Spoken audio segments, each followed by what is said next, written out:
Ahli forensik Skakmat Jaksa di persidangan usai dua saksi memberatkan Supriyani.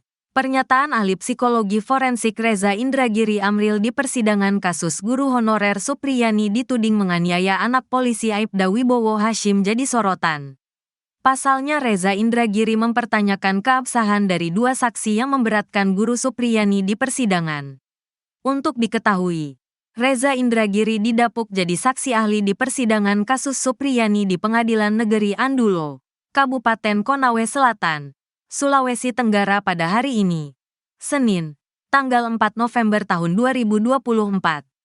Dalam persidangan tersebut, terekam sebuah momen saat Jaksa Penuntut Umum, JPU, bertanya ke Reza Indragiri soal kesaksian dua siswa SD yang mengaku melihat kejadian saat Supriyani menganiaya anak polisi tersebut. Sementara sebelumnya Reza Indragiri membahas soal saksi anak tidak melihat kejadian penganiayaan yang disangkakan pada Supriyani tersebut. Ketika seorang guru masuk, biasanya anak itu fokus dengan kedatangan seorang guru secara psikologis. Apalagi melihat kondisi guru yang masuk pada saat itu adalah kondisi guru yang sedang marah karena melihat tingkah seorang anak sedang bermain-main misalnya. Sehingga saksi melihat fokus terhadap arah guru itu. Sementara ahli tadi menyaksikan si anak ini tidak mungkin bisa fokus karena dia sedang menulis. Bagaimana kalau saya berpikiran sebaliknya? Karena melihat guru sedang marah mendatangi murid, tanya Jaksa Penuntut Umum. Dilansir tribunnews.bogor.com dari rekaman YouTube Diskursus.net. Mendengar pertanyaan JPU, Reza lantas bertanya balik soal rincian keterangan dua saksi yang mengaku melihat penganiayaan Supriyani tersebut.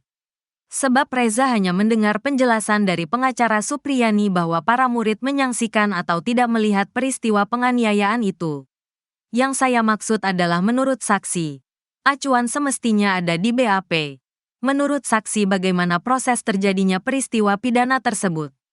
Kalau mengacu pada jawaban penasihat hukum, Supriyani, bahwa saksi menyaksikan terdakwa berada di sekitar meja D bagaimana proses berlangsungnya peristiwa pidana tersebut menurut saksi, saya baru bisa memberikan tanggapan sekiranya pertanyaan saya dijawab. Apakah kedua saksi menyaksikan momen demi momen ketika terdakwa masuk ke kelas, bergerak menuju meja D, mengambil sapu, mengarahkan sapu ke korban, dan seterusnya? Apakah itu terjawab? Tanya balik Reza Indragiri melalui sambungan video call. Terkait keadaan tersebut terjawab di persidangan, kata JPU. Terus menggali, Reza pun bertanya kembali ke JPU soal detail kesaksian dua siswa SD yang bak memberatkan Supriyani tersebut. Hingga akhirnya JPU pun mengungkap isi keterangan dari saksi anak itu soal peristiwa saat Supriyani memukul korban. D. Kalau memang ada, berkenan kiranya dijawab. Berdasarkan keterangan saksi, bagaimana proses tahap demi tahap terjadinya peristiwa pemukulan tersebut? Tanya Reza Indragiri. Terkait yang disampaikan penasehat hukum, Supriyani, itu merupakan fakta di BAP. Sedangkan yang di persidangan itu dua orang saksi anak menjelaskan proses terkait ibu guru masuk dan memegang sapu kemudian memukul anak korban, ungkap JPU. Mendengar keterangan JPU soal kesaksian dua siswa SD yang mengaku melihat kejadian penganiayaan Supriyani, Reza mengurai tanggapan menohok. Sebab setelah Reza mengurai penjelasan tersebut, JPU tak lagi mengurai pertanyaan. Jadi secara empiris, sebetulnya sekarang kita kembali ke subbahasan ketiga yaitu menakar kualitas keterangan saksi secara empiris yaitu seberapa jauh keterangan saksi itu bisa diandalkan atau justru tidak bisa diandalkan, ujar Reza Indragiri. Sekarang JPU fokus pada pertanyaan tentang bagaimana. Saya pertanyakan kembali, saya sekarang memiliki dua versi cerita. Saya harus mengacu yang mana? Bahwa saksi tidak mengetahui proses terjadinya peristiwa pidana, atau saksi mengetahui proses terjadinya peristiwa pidana, sambungnya. Lebih lanjut, Reza pun mengurai pernyataan tajam soal bobot kesaksian anak di bawah umur. Menurut Reza, kesaksian anak-anak untuk sebuah kasus itu punya kerentanan yang tinggi bahwa mereka tidak memberikan jawaban yang benar. Apakah keterangan atau pernyataan yang disampaikan anak itu apakah kebenaran atau hayalan? Tentu kemungkinannya selalu 50-50. Tapi dengan perspektif saya ini, bahwa anak memiliki kerentanan ekstra untuk memberikan jawaban tidak sebagaimana adanya tapi sebagaimana yang diinginkan pihak yang bertanya kepada dirinya, kata Reza Indragiri kepada majelis hakim. Copot camat tanpa izin Menteri Bupati Konsel terancam disanksi. Keputusan Bupati Konawe Selatan, Konsel, menarik Sudarsono dari jabatan camat Baito imbas dari kasus Guru Supriyani masih ramai jadi sorotan. Salah satu yang menyoroti tajam adalah anggota DPR Rieke Diah Pitaloka. Diketahui, sebelumnya sempat beredar kabar Bupati Konsel Surunudin Dangga mencopot Sudarsono dari jabatan camat Baito imbas dari kasus Guru Supriyani. Namun, Surunudin membantah hal tersebut. Ia mengaku cuma menarik Sudarsono untuk menjalani pembinaan.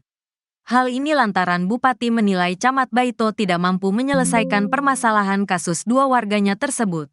Dan soal teror yang dialami Sudarsono berupa perusakan mobil dinas. Keputusan Surunudin ini mendapat kritik tajam dari Rieke Diah Pitaloka. Rieke menegaskan bahwa Bupati tidak bisa mencopot camat yang merupakan ASN begitu saja. Karena pencopotan itu seharusnya mendapatkan izin dari Menteri Dalam Negeri, Mendagri. Karena saat ini mendekati pilkada serentak. Emangnya bisa camat dicopot Bupati seperti itu? Ya enggak bisalah, kata Rieke melalui unggahan video pada akunnya di Instagram. Kamis, tanggal 31 Oktober tahun 2024. Rieke menjelaskan mekanisme penggantian pejabat diatur dalam Undang-Undang Nomor 10 Tahun 2016 tentang perubahan Undang-Undang Nomor 1 Tahun 2015 tentang penetapan peraturan pemerintah pengganti Undang-Undang Nomor 1 Tahun 2024 tentang pemilihan gubernur, bupati dan wali kota. Adapun pada pasal 71 ayat 2 UU itu menyatakan, gubernur atau wakil gubernur, bupati atau wakil bupati, wali kota dilarang melakukan penggantian pejabat 6 bulan sebelum tanggal penetapan pasangan calon sampai dengan akhir masa jabatan kecuali mendapatkan persetujuan tertulis dari menteri. Bupati Konawe Selatan bukan petahana, tidak ikut dalam Pilkada 2024, terkena sanksi yang diatur dalam ayat 6. Pasal 71, jelas Rieke. Rieke lantas membacakan ancaman sanksi pidana sebagaimana diatur pada pasal 190 yang berbunyi, pejabat yang melanggar ketentuan pasal 71 ayat 2 atau pasal 162 ayat 3 dipidana dengan pidana penjara paling singkat 1 bulan atau paling lama 6 bulan dan atau denda paling sedikit Rp600.000 atau paling banyak Rp6 juta. Menurut Rieke, ada indikasi kuat terjadi 3 pelanggaran yang dilakukan Bupati Konsel atas pencopotan camat Baito, sebagai berikut. 1.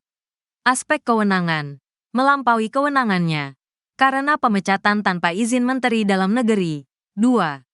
Aspek prosedural, sanksi tidak sesuai prosedur hukum.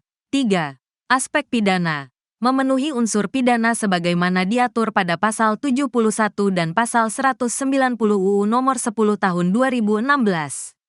Menurut Surunudin, penarikan sementara Sudarsono ini demi memberikan pembinaan kepada camat Baito tersebut.